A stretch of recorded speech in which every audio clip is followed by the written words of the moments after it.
What's happening, my lovely people? Welcome back to my channel. It's another episode of Selfish Therapy for you guys. And tonight the topic is nice. Uncomfortable for some, but really nice. Trust me. And very, very, very important. So yeah, but before I get into that, guys, I hope that you guys, your week started off well. So far my week is going okay. I can't complain. I'm a little bit under the weather. I don't know if you guys are able to tell because I'm a little bit stuffy, but you know what, I'm good. I'm not complaining, right? I'm back again with another video for you guys. First, if you have not seen my last video, make sure that you guys go and watch it. Right? Don't forget to turn to subscribe to my channel, guys. I have two channels. My vlog channel is called Lyraejojo Lifestyle Vlogs.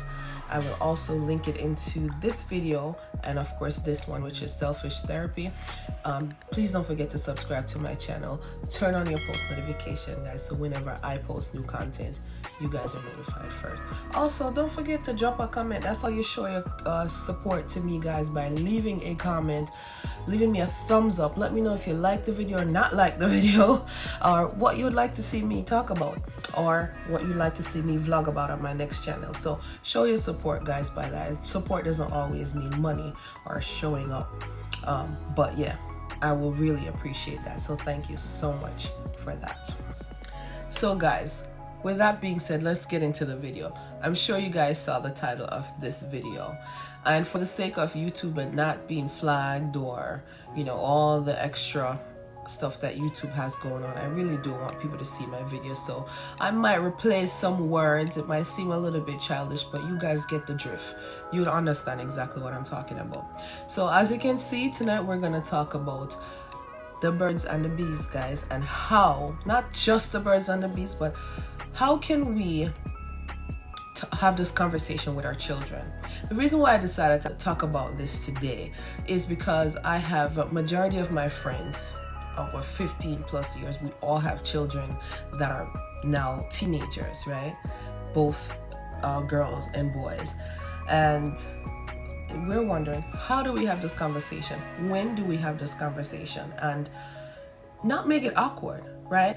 And it kind of made me look at or my own experience and just having these conversations with my friends, and nobody taught us. None of us, our parents did not have this conversation with us. And if we want to dig a little bit deeper, their parents didn't have that conversation with them. So who taught us? The streets, trial and error, right? So I wanted to touch base on that. I wanted to go over, why do we need to talk about it? When should we talk about it? How to talk about it with our children? And how can we normalize having this conversation with our children? Listen, guys, that's what we are there to do. We need to teach them. If not, guess what's gonna happen? The streets are gonna teach them. A TV show might teach them. I'm sorry, guys, I live near to an airport, and yeah, it often happens. But yeah, let's talk about that. Yeah, they're gonna learn on their own, and this is where, you know, obviously they're gonna make all kinds of mistakes and do the wrong things, but we need to normalize having that conversation and just teaching our kids the right way. All right, so make a chat about it now. Ready? We'll jump right into it.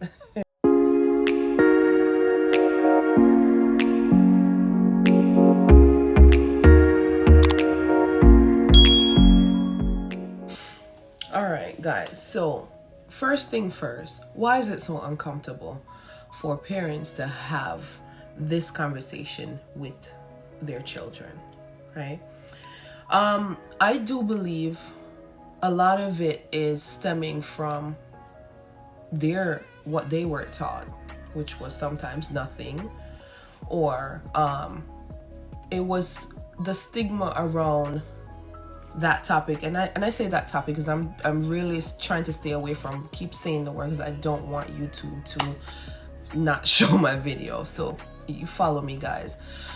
Yeah, not saying though that having that conversation with their children, because the stigma around it was, oh my God, it's such a bad thing, right? And it's really not. This was something that was created by God. Now, how it's used or how it's done is where the issue comes in, right? Everybody knows I'm a firm believer of the Bible, and I'm the first to say I don't always practice what it says, which is not the best thing, but I have to be honest, right? Clearly, I'm not married, I have a child. But I can tell you that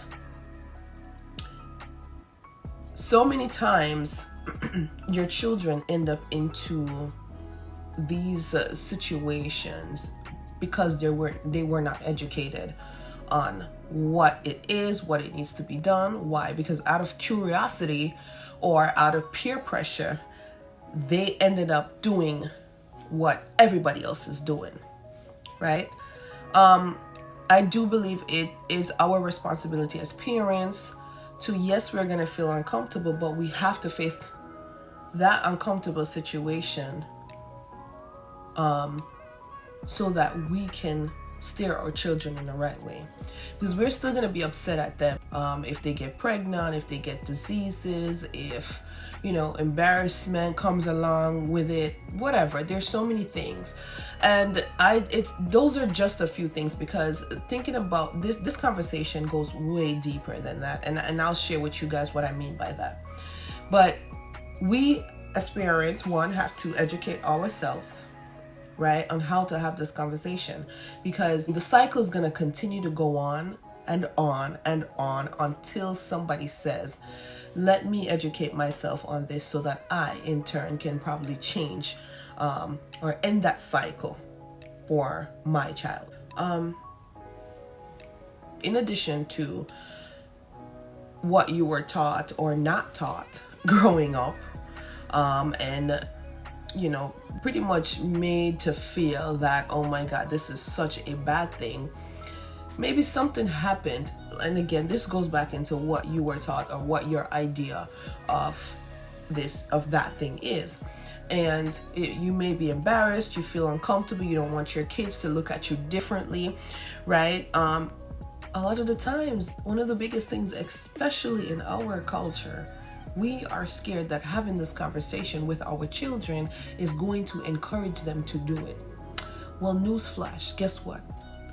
We don't need to have that conversation to encourage them to do it, right? The world is already doing that. There's nothing or anywhere that you look and it doesn't sell sex, right? And that's where the issue comes in, but that's a topic for a different day.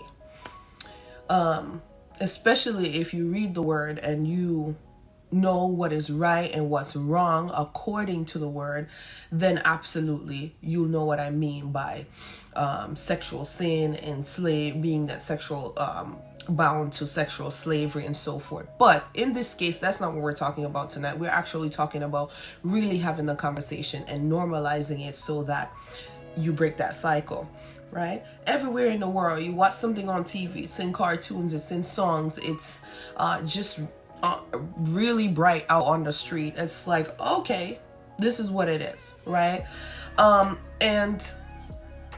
But this is where you come in as a parent to change that narrative of what it should be and what it really is. You know what I'm saying? What is the reason behind it versus just letting the world teach your children, right? That's where your job come in. And I'm sorry, right? I know it's very awkward. I know it's embarrassing, but it doesn't need to be. It really doesn't. It's not only with this topic that we find that our parents and parents' there's a lot of secrets that they hold. There's a lot of things that happen to them that they're not comfortable talking about. And that is one of them. Maybe how their innocence was taken, right? And it takes you back to a painful place where you can't even have that conversation, or you don't want to share that with your child, but you would be surprised how that would help your child.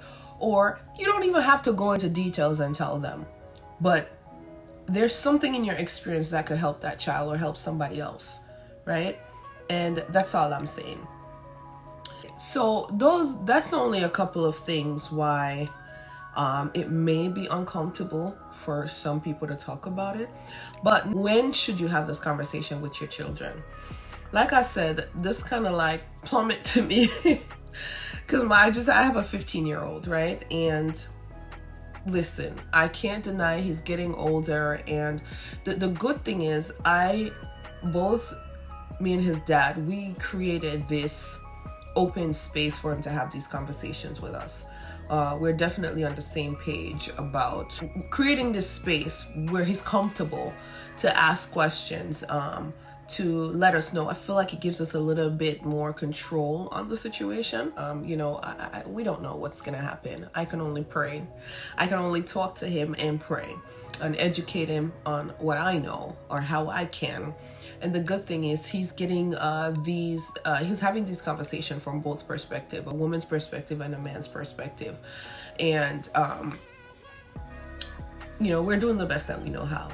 But in terms of when do you have this conversation, honestly, there's no way I can tell you, there's a specific age. The internet might tell you wait till they're teenagers. Some might say before they're a teenager. Listen, if you know your children, and if your child is smart enough to have these conversations, it's not just about sex, but also about changes. Their body changes, puberty. Your daughter is seeing her period, and your son's body is changing, and they need to understand what these things are. What does that mean, right?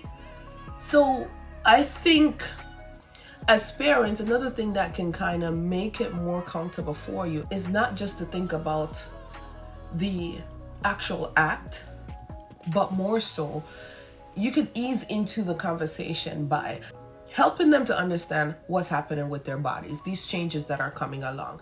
Listen, I don't think a conversation about periods, just example, or menstruation, is only to be had with your daughter. No, I teach my son these things. He needs to understand what is also happening with a woman's body. Another piece to the puzzle is that you also want to educate your children, regardless if it's a girl or it's a boy, on respecting boundaries, right? I have seen too many times male children get into the back and forth of there was no consent, or there's too many times that this happens to our children, right? And we need to have these conversations with them about it. So like I was saying, starting off with talking to them about what these changes mean to their body is one way that can ease your way into the conversation. That this conversation is super, super important, right?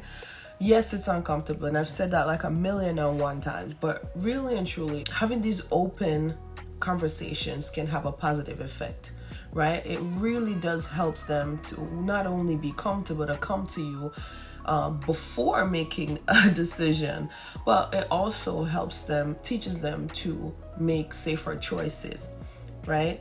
We can sit here and think that we can control a situation from top to bottom, but you know what? We cannot, right? We cannot. We can only educate our children.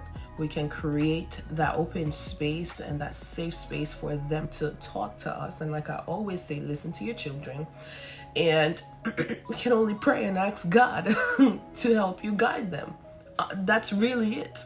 There's not much that you can do, right?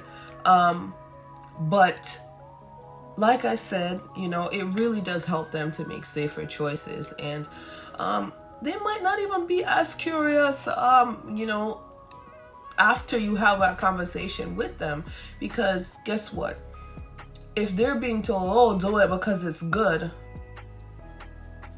it's a possibility they're going to do it because they think it's good and it's all a bed of roses and it's all glorified, with all the other facts that's involved. There are all the things, the consequences that come with that. That's our job as parents, right? And like I said, having this conversation, it's not just about the act. There's so many different aspects to it. Yes, the act is one thing. Like I told you, menstruation is one thing. Teaching them about their body is one thing. Pregnancy, getting consent, just the sexually transmitted diseases. There's so many things that falls into play into having this conversation.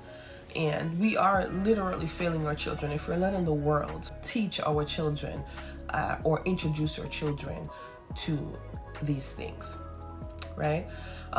Like I said, there's nothing for us to feel uncomfortable about, right? Creating that open door and that open space for them to come to you. And again, guys, there's no wrong or right age for you to start talking to your children, right? There's nothing set in stone to say, oh, you have to start at this age. You know your children. And if your child is starting to experience these things, or you are paying attention enough to see that your child is getting curious about these things, or they are old enough to comprehend what this means, start having that conversation. This is an ongoing conversation with your children. The older they get, the more sometimes they'll get curious, the more questions they may have, right? Shoot, some questions you might not even be able to answer.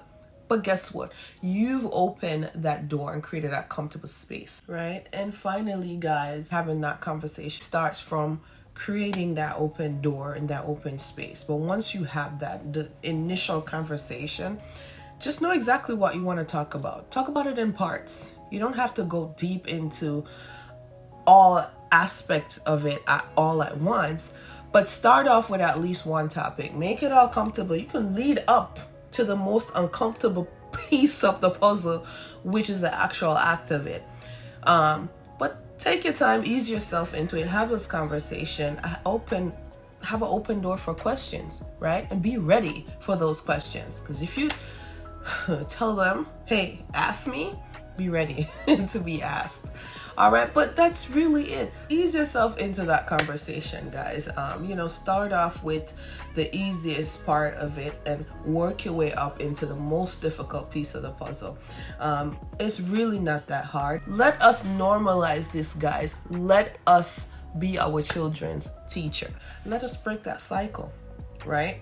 Let us break that cycle. We should be able to have that conversation. God created this act, and it's how it's being done is what creates an issue, right? So let us talk to our children about it, guys, and create that open space for them so we can get in front of what the world is trying to teach your child and mold them in the way that we would like, so that they can make safer and smarter decisions.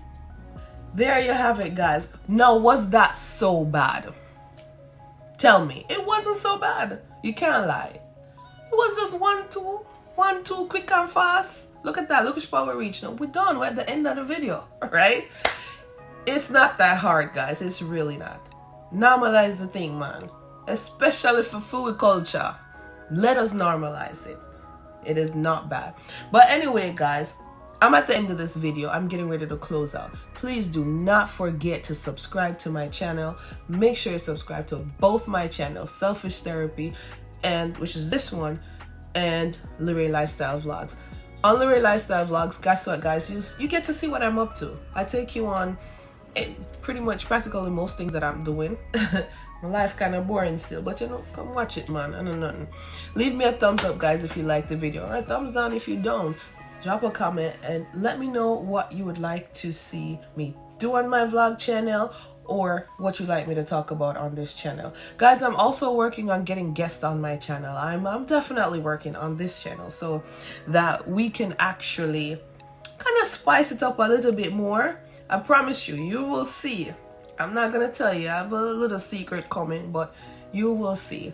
All right, so with that being said, thank you guys so much for watching. I really appreciate you guys. Don't forget to subscribe, thumbs up, and I will see you next time. All right, bye for now.